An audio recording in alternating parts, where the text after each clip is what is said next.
Regresaré a tu fuerza desatando las voces que nos llaman desde la herida flama de un manojo de versos. Regresaré por fin hasta la pálida boca del encuentro, sin burlas ni lamentos, en la noche brotada, y mientras el sueño de vivir nos crezca como un niño en el alba, podremos besar las golondrinas que regresan del tiempo y oler a madreselvas, a tierra roturada, a tradición de pan y a estas cántigas que me surgen de pronto en las manos aladas.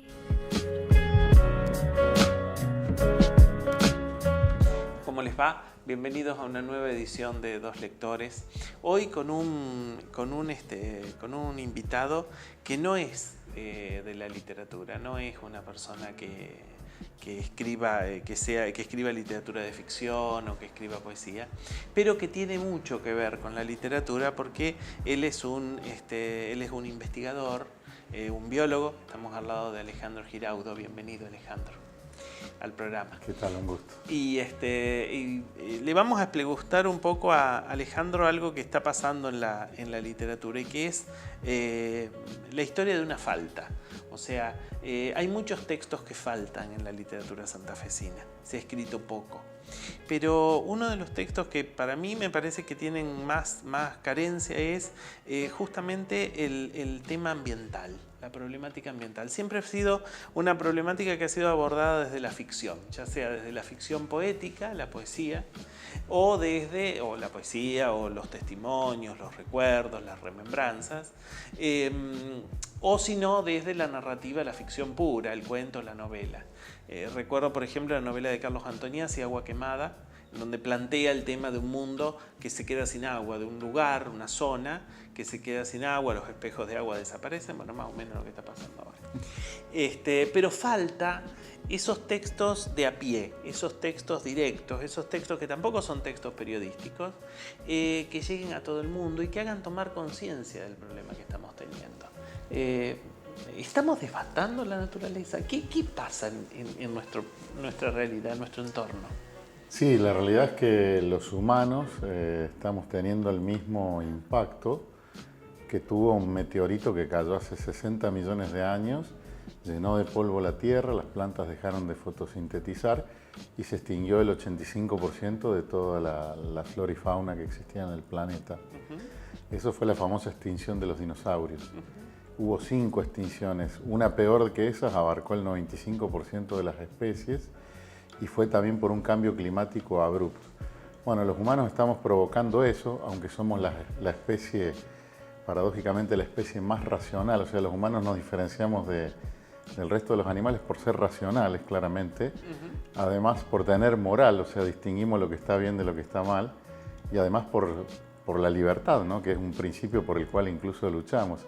Esas 3 características llamativamente nos llevan, yo creo que por la ambición humana, a tener un impacto desmedido, y la tasa de extinción de especies actualmente es entre 10 y 1000 veces más rápida que la que existió cuando cayó ese meteorito que impactó la Tierra.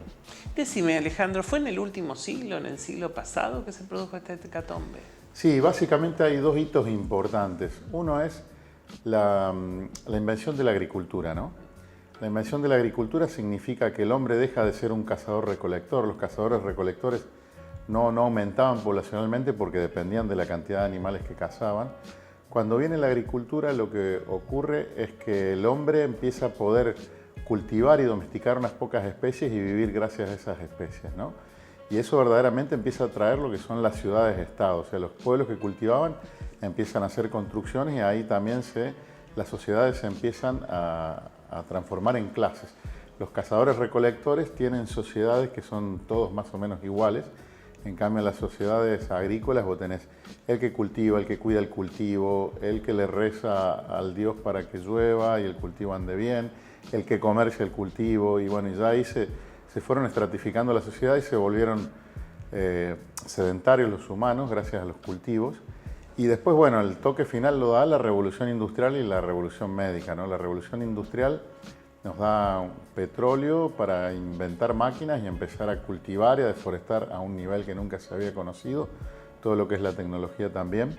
Y además la medicina nos permite sobrevivir, gracias sobre todo a las vacunas, a todas esas grandes pestes que habían mantenido a raya la población mundial. Por ejemplo, La población de Europa, hasta que no se descubrió la vacuna contra la viruela y la peste negra, se mantuvo estable durante cientos de años, ¿no? Y la medicina nos permite un salto poblacional junto con la gran cantidad de alimentos, y esa tecnología nos permite transformar muy rápidamente los ambientes.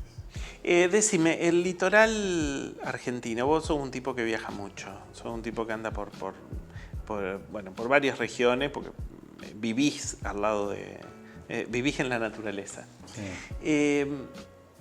¿Este fenómeno lo gestan las ciudades solamente o se gesta en otros sectores, en otros lugares, en la parte, ese éxodo, por ejemplo, irremediable de la gente que se va del campo a la ciudad, contribuye a que se produzcan estos desastres, estas cuestiones? Sí, sin lugar a dudas. Yo creo que el componente negativo que tienen las ciudades es que nos aleja de los recursos naturales. Nosotros dejamos de valorar y de conocer que el agua, que los alimentos, que todo lo que tenemos, hasta un celular o hasta la computadora más sofisticada, directa o indirectamente provienen de la naturaleza.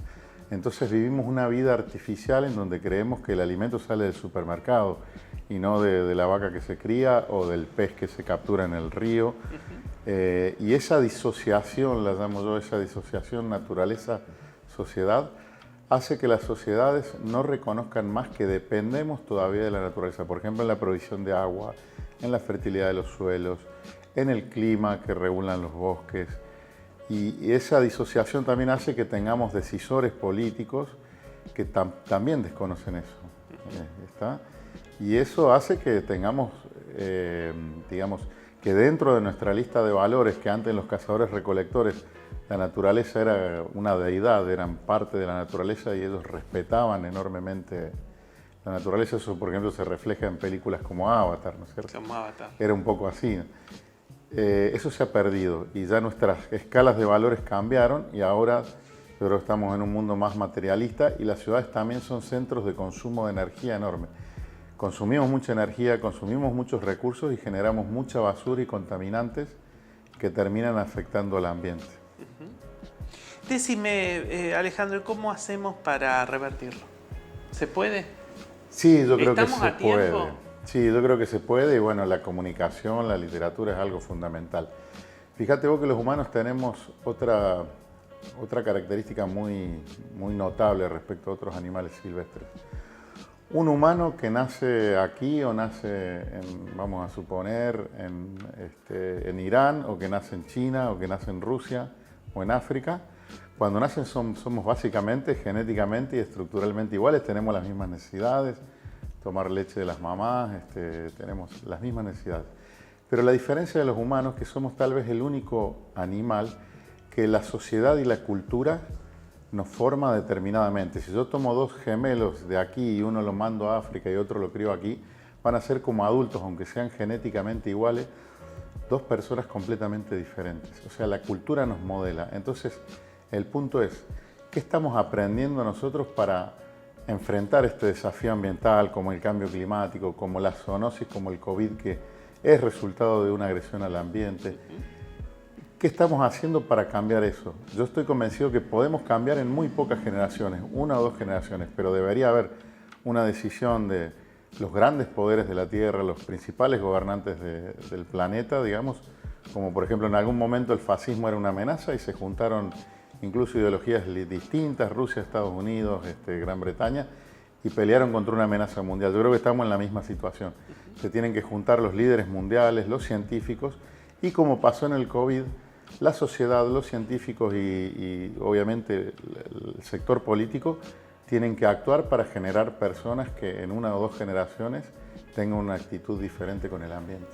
¿Se enseña bien a proteger el ambiente? ¿Enseñamos bien a nuestros hijos, a nuestros sobrinos? Porque yo no tengo hijos, pero ¿enseñamos bien?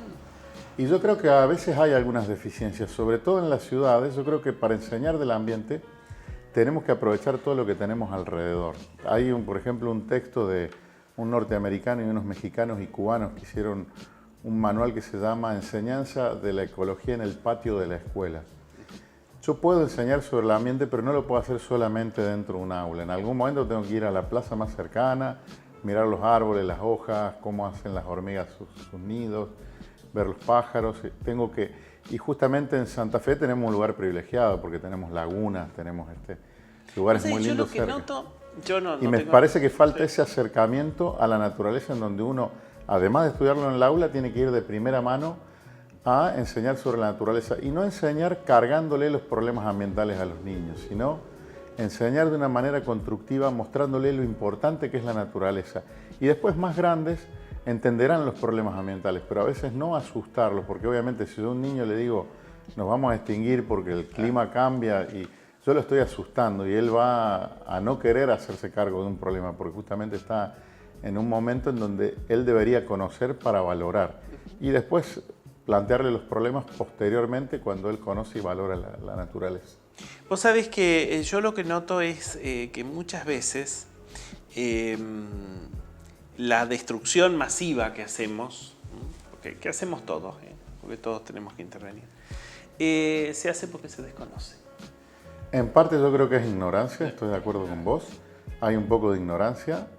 También existe una gran carga de corruptela, porque si vos tenés una fábrica que está tirando un chorro de dulce de leche podrido al agua todo el tiempo, evidentemente está generando contaminación, lo que sea, ¿no? Una fábrica que está tirando porquerías al agua.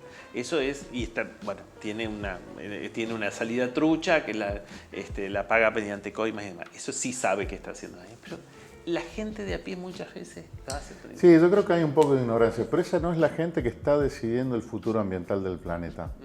Porque básicamente son actitudes individuales que, por ejemplo, no van a lograr destruir un bosque, ¿no es cierto? No. Ahora, bueno, yo creo que sí, en este momento tenemos intereses, vamos a llamarlo, muy grandes a nivel económico, que tienden a sobreexplotar los recursos naturales, ¿no? Entonces, bueno, yo, por ejemplo, nosotros pasamos de una agricultura muy diversificada que tenía la Argentina, que verdaderamente era el granero del mundo, a un modelo parecido al de Estados Unidos, en donde hay un solo cultivo, que es la soja, que predomina sobre los otros y va quitando por su rentabilidad y por su tecnología, incluso por cómo es difundido ese modelo de apropiación de la tierra, va quitando diversidad de cultivo. Y yo no sé si la Argentina, con todo el territorio que tiene, hoy tiene autosuficiencia alimentaria. Francia sí lo tiene, es un país muy chico, Suiza también, porque ellos nunca autorizaron la soja transgénica y apostaron a incluso ayudar a los propietarios pequeños de la tierra para que se queden ahí y para que produzcan diversificadamente. Y hoy sí están ganando con eso porque tienen alimentos de mucha calidad que incluso exportan. Nosotros tenemos un cultivo donde se va concentrando la tierra porque los grandes inversores tienen más ganancia y los pequeños productores o alquilan el campo o lo venden. Y bueno, eso, por ejemplo, ahí justamente estaba viendo algo de la literatura que denuncia eso actualmente. Hay un libro de Darío Aranda, que es también un periodista de Página 12, se llama Tierra Arrasada, y él habla justamente de la soja, de las mineras, del petróleo, y bueno, serían como 3 actividades que él detalla en un libro, las características que tienen como intervención. Y claro, cuando hablamos de petróleo, cuando hablamos, por ejemplo, el petróleo, importante reducir el consumo de petróleo para no seguir cambiando el clima. Y eso depende, no de nosotros, depende de los países que más consumen en el mundo, que actualmente son China, la Europa occidental y Estados Unidos, que consumen, un estadounidense consume en promedio 36 veces más energía que un argentino. Es una barbaridad. Una bestialidad. Es una barbaridad y eso no se trata. ¿Por qué no se trata? Porque también en lo que podemos llamar el neocapitalismo se maximiza la obtención de ganancias, y a veces maximizar la obtención de ganancias, sobre todo cuando son empresas muy poderosas, por eso te digo, hay ya consorcios de empresas como por ejemplo el mismo Monsanto vendió, que es un gran productor de agroquímicos y soja transgénica, terminó vendiendo su empresa a Bayer, ¿no? Es una empresa enorme y esas empresas obviamente tienen todo aceitado como para motivar mucho el modelo ese, incluso tienen influencia sobre las políticas de países enteros, ¿no? Hacemos una brevísima pausa y seguimos hablando con Alejandro, que da para hablar un montón porque sabe mucho. Seguimos en el próximo bloque.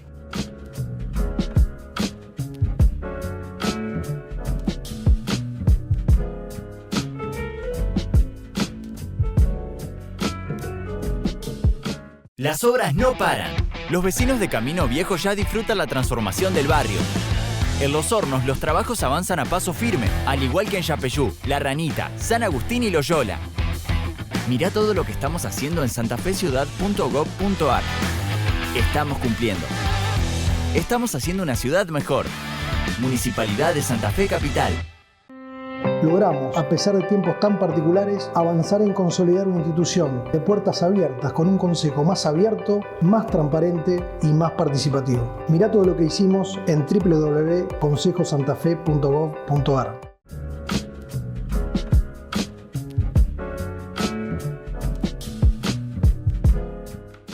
Seguimos en programa con Alejandro Giraudo. Decime, Ale, ¿cuál es la parte más...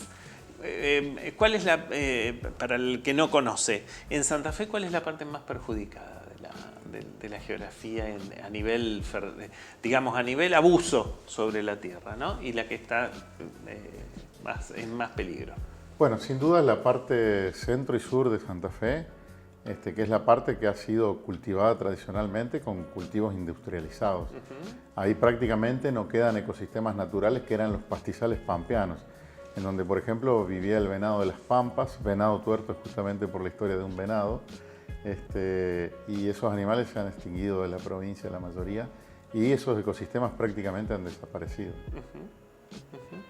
¿Y qué es, me hablabas de lo mejor, lo que está mejor ambientalmente, que es el Jaucanigás? Sí, por ejemplo, en el norte de Santa Fe tenemos el sitio Ramsar Jaucanigás, que es un humedal de importancia internacional en el río Paraná, y eso tiene mejores condiciones ambientales. Ahí, por ejemplo, vive una especie que se ve en Iberá también, que está amenazada, que es el ciervo de los pantanos, hay monos carayá. También la cuña boscosa tiene un cierto grado de conservación, y los bajos submeridionales, que son también un gran humedal, una gran depresión que ocupa como 4 millones de hectáreas en el norte de Santa Fe, junto con Chaco y Santiago del Estero, también son un área donde se hace ganadería extensiva. Está relativamente poco intervenida, pero ahí se han hecho canalizaciones para drenar los humedales. Y si tenemos que hablar a nivel país, ¿cuál es la zona que está más peligrosamente, digamos, más afectada? ¿La zona de las grandes ciudades? Sí, la zona de las grandes ciudades, todo lo que es el polo de desarrollo de Argentina, que es la pampa húmeda, ¿no? Ajá. O sea, sería lo que te dije, norte y sur de Santa Fe, sur de Córdoba, casi toda la provincia de Buenos Aires, que es el lugar de mayor desarrollo porque esa agricultura intensiva que se hace es también el sostén económico que tiene la Argentina. Si la gente quiere leer sobre medio ambiente, una cosa seria, una cosa de difusión, tampoco, no un tratado, ¿a dónde puede recurrir? ¿Qué puede buscar en web? Bueno, algo que está en web, que yo lo estuve consultando, que es una obra muy interesante, es de Antonio Brailovsky y Dina Fogelman. Antonio Brailovsky es un periodista y escritor, tiene incluso obras interesantes a nivel ficcional que abarcan la naturaleza, y Dina Fogelman trabaja en el INTA, y los dos escribieron Memoria Verde. Memoria Verde es como justamente la problemática ambiental argentina desde que vino el colonizador europeo, porque es cierto que acá vivían millones de aborígenes, incluso que cultivaban, sabemos del imperio incaico, y en Argentina era lo mismo, y radicalmente el uso de los recursos cambia cuando es colonizada por los españoles, ¿no? Ellos tratan toda esa historia de Memoria Verde de Argentina, y sobre Santa Fe yo también recomiendo un clásico que es Gastón Gori, ¿no? Con La Forestal, ¿no? La tragedia de La Forestal. Que fue la gran denuncia política. Es una gran denuncia política, exactamente. Y el trasfondo de La Forestal es que, bueno, por un empréstito con el Imperio Británico, Santa Fe le cede como 2-3 millones de hectáreas en la cuña boscosa, y ahí viene una empresa que era alemana-inglesa y empiezan a explotar el quebracho colorado de una manera también esclavizando mucho a sus obreros, trabajaban de sol a sol, y ellos tenían hasta su moneda propia, policía propia. Yo ahora estoy yendo mucho a esa zona y verdaderamente hay una historia ahí bastante trágica, e incluso hay levantamientos obreros que fueron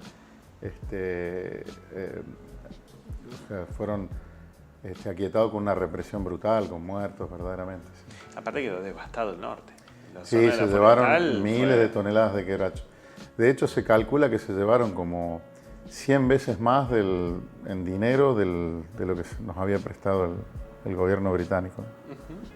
Sí, Gastón Gori es un escritor que yo siempre recomiendo. Yo lo conocí a Gastón, un tipo que muy comprometido con el tema con el tema inmigratorio, pero además para mí la obra más importante de Gastón es La Forestal, porque es un monumento a la denuncia en todos los aspectos, a la denuncia social, a la denuncia política, a la denuncia ecológica. Y la tragedia ambiental también, claro. Sí. Fue Sí. Y tiene otras obras. Hay una que no recuerdo el título, pero tiene que ver con la nutria, con la cacería de nutrias. El camino de las nutrias. El camino de las nutrias, perfecto. Ahí está. También, bueno, si quieren ver ficción, el que trabaja el tema de La Forestal, no en la forma directa como lo trabaja Gastón, que es una investigación, es un ensayo, pero que lo trabaja desde el cuento, es Mateo Bosch. En Santa Fe, mi país, toda la zona de las islas, hay una parte del libro en la cual él ambienta muchas de esas historias en la zona del Sombrerito y todo eso. ¿Tenés escritas cosas que te podamos leer? Sí, tengo escritas algunas cosas. Bueno, yo tengo un sitio de ResearchGate, que es un portal donde los investigadores suben sus trabajos. Tengo algunas cosas de difusión sobre el sitio Ramsar Jaucanigas, que tiene que ver son 35 autores, en realidad yo soy el editor y hice algunos capítulos, pero por ejemplo ahí escribe gente de la comunidad de aborígenes de Santa Fe. Escriben historiadores, escribe gente sobre ese sitio Ramsar que te decía hoy, en el nordeste de Santa Fe. Y es un libro que es amigable para la gente que quiera leer, que trata algunas problemáticas ambientales y cómo es la naturaleza en esa región. Eso lo recomiendo verdaderamente. Y bueno, y después hay algunos documentales que después les voy a mandar el canal de YouTube. Donde seguramente están saliendo ahora, porque este programa, les cuento, este programa se graba en febrero, pero posiblemente salga en marzo. Capaz que están ya los links apareciendo en el zócalo de la pantalla, donde ustedes pueden buscarlo y pueden contactarlo. Hacemos un brevísimo corte y seguimos en programa.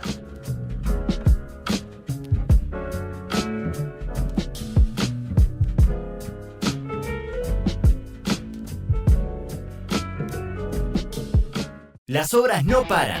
Los vecinos de Camino Viejo ya disfrutan la transformación del barrio. En Los Hornos los trabajos avanzan a paso firme, al igual que en Yapeyú, La Ranita, San Agustín y Loyola. Mirá todo lo que estamos haciendo en santafeciudad.gov.ar. Estamos cumpliendo. Estamos haciendo una ciudad mejor. Municipalidad de Santa Fe Capital. Logramos, a pesar de tiempos tan particulares, avanzar en consolidar una institución de puertas abiertas con un consejo más abierto, más transparente y más participativo. Mirá todo lo que hicimos en www.consejosantafe.gov.ar.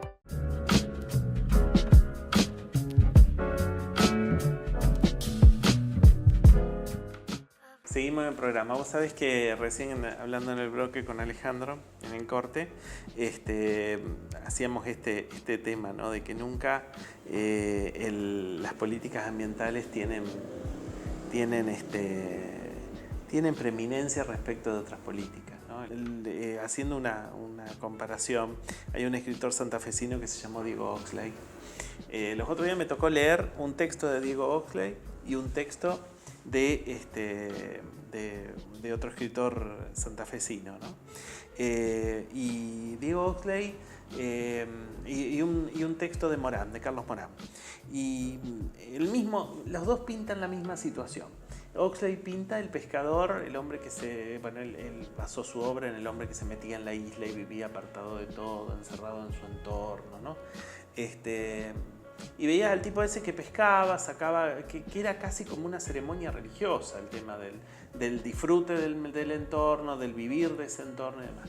Y Morán habla del mismo pescador, en un cuento de los años 90, ¿no? En donde ya es diferente, ya ese pescador tira la línea y saca un zapato, es decir, es como que la modificación del paisaje modificó también la esencia del hombre y su entorno, la relación del hombre y su entorno, ¿no? Y esto es muy, muy, muy notable con lo que decís, esa falta de políticas serias hacia cuidar lo que tenemos. Sí, sin duda, sí, yo creo que Los gobiernos, o sea, se preocupan por un programa económico, eso es algo cultural, porque la economía no es la completitud de la felicidad humana. Podemos tener una muy buena economía, con buenos valores, estabilidad, como por ejemplo Estados Unidos, pero Estados Unidos también es un país de inequidades también bastante brutales, con lo cual, no sé, si uno es afroamericano o latino ahí, no tienen los mismos, o sea, es claro que es. Entonces la economía es una parte y el ambiente es una parte muy grande, porque como te decía hoy, todo viene directa o indirectamente del ambiente. Y fíjate vos que Santa Fe saca millones de toneladas de peces que incluso exporta, y yo me voy al norte de la Laguna Setúbal, a la Chaco Chico o el Chaquito, y hay gente que vive de la pesca directamente. ¿Y quién no se comió un pescado en un restaurante de Santa Fe? Ahí tenemos un recurso que muchas veces lo malversamos o contaminamos el río. Ahora hay investigadores del INALI que están viendo que los peces tienen microplásticos en la carne, sí, por la cantidad de plástico que tiramos al río. Y lo interesante del ambiente es que todos podemos hacer algo, desde digamos, actitudes personales como cuidar el agua, ser positivo, no destruir la naturaleza, volvernos con la basura del río, hasta cosas colectivas como organizarnos para una ONG ambientalista o incluso exigirle justamente al gobierno que dentro de las plataformas que tienen y que muestran, que haya también una parte ambiental claramente explicitada de qué van a hacer con los problemas ambientales, que como te decía, son primordiales hoy en día en el mundo, porque está nuestra supervivencia en juego. ¿Sí? O sea, verdaderamente no vamos a poder comer billetes, ni vamos a poder vivir solamente con una computadora o un televisor. O sea, seguimos necesitando agua, alimento y un clima aceptable, ¿no? Y eso viene de la naturaleza directamente. Me querías hablar de Quiroga. Horacio Quiroga, bueno, creo que es un autor excepcional para introducirse a temas ambientales, porque él escribe muchos cuentos con animales. Cuando se fue a vivir a Misiones, que ya estaba en su fama, él bueno, nació en Uruguay, pero es casi argentino, pero en lo más cumbre de su fama, habiendo ido a París y siendo muy reconocido en Buenos Aires, él decide irse al medio de la selva y tiene cuentos increíbles, verdaderamente, que relacionan al hombre con la naturaleza prístina. Y quiero recordar un cuento que es El regreso de Anaconda, donde todos los animales del norte se unen para atacar a los humanos, y al mando estaba una gran anaconda y venían desde el Pantanal y desde Brasil para demostrarnos que ellos se iban a defender ante las atrocidades humanas. Y aparece un mensú, un obrador, lastimado en una balsa que preparan ellos, y entonces le dicen a Anaconda que lo mate porque era el primer hombre del cual se iban a vengar. Y Anaconda no solo que no lo mata, sino que lo empieza a defender con su vida. Y ahí los otros se dan cuenta que su líder no quería atacar a los humanos. Lo importante es que cuando viene esa gran creciente por el río Paraná, a Anaconda, un humano, le termina pegando un tiro y ella había defendido a ese humano. Ahí nos da una enseñanza que es muy importante. O sea, verdaderamente la naturaleza nos da muchas cosas y nosotros le devolvemos destrucción, ¿no? Destrucción. Y siempre hay que tener en cuenta que la vida es lo más importante, todo tipo de vida. Muchas gracias, Ale, por estar en el programa. Ya sabés, las puertas de Dos Lectores están siempre abiertas para cuando quieras, cuando publiques tus memorias, tus textos de memorias, porque querías escribir algo de eso, todavía no te has puesto, pero... Sí, tengo la intención, pero van a pasar unos años probablemente. Dios quiera. Dios quiera que la podamos ver pronto escrito y que lo puedas venir a presentar acá a Dos Lectores. Bueno, muchas gracias por la invitación, un gusto. Gracias. Nosotros seguimos leyendo, seguimos escribiendo, seguimos hablando de literatura y nos vemos en la próxima.